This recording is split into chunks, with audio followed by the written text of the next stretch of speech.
आजाद history किस number 6 all India Muslim league एक कौम की सियासी आवाज। बिस्मिल्लाहिर्रहमानिर्रहीम, अस्सलामु अलैकुम।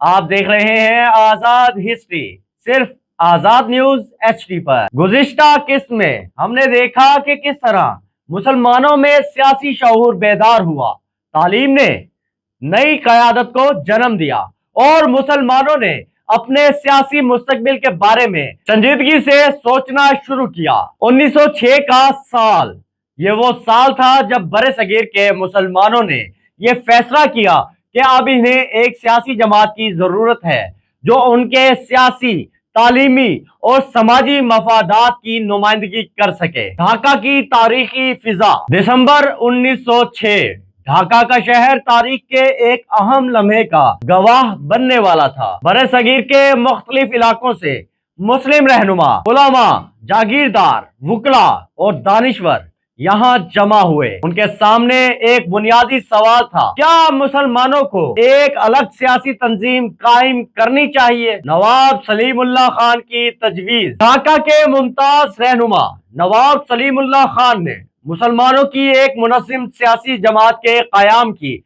भरपूर हिमायत की। उनका मौक़िफ़ था कि अगर मुसलमान मुत्तहिद ना हुए तो मुस्तकबिल के सियासी निज़ाम में उनके मफादात को मौसर अंदाज में पेश करना मुश्किल हो जाएगा। ये तजवीज़ इजलास में शरीक मुतअद्दिद रहनुमाओं ने कबूल की। मुस्लिम लीग का क़याम 30 दिसंबर 1906 ढाका में ऑल इंडिया मुस्लिम लीग का बाज़ाब्ता क़याम अमल में आया। उस जमात के इब्तदाई मकासद में शामिल थे मुसलमानों के सियासी हकूक का तहफ़्फ़ुज़, मुसलमानों और बरतानवी हुकूमत के दरमियान आईनी ज़राया से राब्ता रखना, बड़े सगीर के मुख्तलिफ मुस्लिम तबकात में इत्तेहाद को फ़रोग़ देना, दीगर बरादरियों के साथ पुरअमन सियासी ताल्लुकात बरकरार रखना। ये वो आगाज था जिसने आने वाले 40 वर्षों में बड़े सगीर की सियासत का नक्शा बदल दिया। इब्तदाई क़यादत। मुस्लिम लीग की इब्तदाई क़यादत में कई नुमाया शख्सियात शामिल थीं। उनमें नवाब सलीमुल्लाह खान, नवाब वक़ारुल मुल्क, नवाब मोहसिनुल मुल्क और सर सुल्तान मोहम्मद शाह आगा खान सोम अहम किरदार अदा कर रहे थे। इब्तदाई वर्षों में मुस्लिम लीग एक आईनी और सियासी तंजीम के तौर पर काम कर रही थी, जिसका जोर मुज़ाकरात, नुमाइंदगी और सियासी इस्लाहात पर था। अलग नुमाइंदगी का सवाल। मुस्लिम रहनुमाओं का कहना था कि बड़े सगीर की आबादी मजहबी, सकाफती और लसानी एतबार से मतनू है, इसीलिए वो चाहते थे कि मुसलमानों की सियासी नुमाइंदगी को आईनी तौर पर यकीनी बनाया जाए। ये मुतालबा बाद में जुदागाना इंतखाबी हलकों और दीगर आईनी इस्लाहात की बहस का अहम हिस्सा बना। कायदे आज़म की पहली सियासी मंजिल। उसी दौरान एक नौजवान वकील अपनी काबिलियत, दयानत और कानून की गहरी समझ की वजह से सियासी हलकों में पहचाना जाने लगा। उनका नाम था मोहम्मद अली जिन्ना।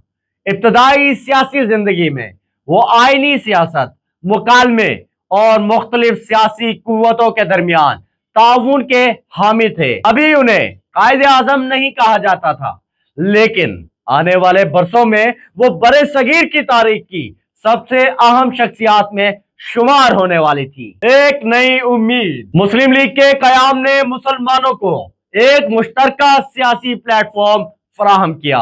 अगरचा उस वक्त पाकिस्तान का मुतालबा सामने नहीं आया था, लेकिन मुसलमानों की सियासी तंजीम और नुमाइंदगी का तस्वुर मजबूत हो रहा था।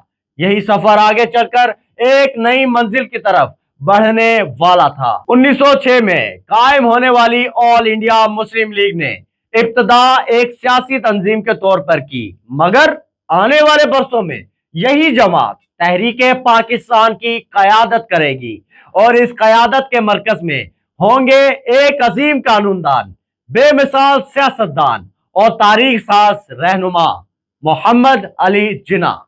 अगली किस्त में हम जानेंगे कि मोहम्मद अली जिन्ना की इब्तदाई जिंदगी क्या थी, वो सियासत में कैसे आए और क्यों उन्हें इब्तदा में हिंदू मुस्लिम इत्तेहाद का सफीर कहा जाता था। मैं हूं आपका मेजबान समीउल्लाह। आप देख रहे थे आजाद हिस्ट्री, सिर्फ आजाद न्यूज HD पर। अल्लाह हाफिज।